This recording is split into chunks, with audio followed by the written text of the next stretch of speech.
Welcome to the Tech Egg. Don't get scrambled. Enjoy the video. In this video, I will explain how to make beef broth for dogs. This guide will help you prepare a wholesome and beneficial treat for your furry friend. We'll cover the simple ingredients you need, focusing on safety and nutrition. Remember to always use plain beef bones and pure water, steering clear of any seasonings or vegetables that are toxic to dogs.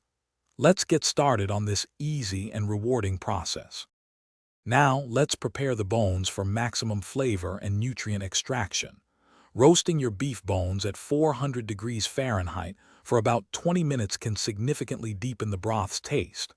After roasting, transfer them to a large stock pot. Cover the bones with water, ensuring they are submerged by at least 2 to 3 inches. Adding 2 tablespoons of apple cider vinegar is a key step, as it aids in drawing out beneficial minerals from the bones during the cooking process.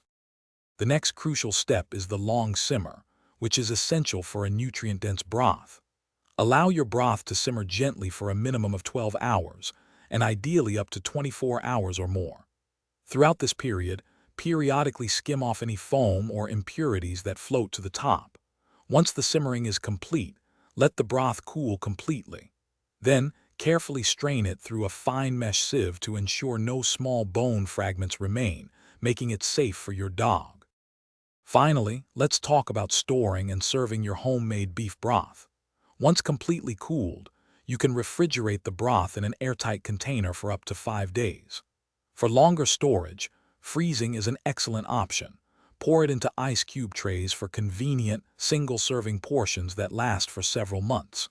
You can offer your dog 1 to 2 tablespoons daily, either mixed with their regular food or as a refreshing, hydrating treat. Enjoy seeing your dog benefit from this wholesome addition. Thanks for watching. Consider subscribing if I helped unscramble your problems.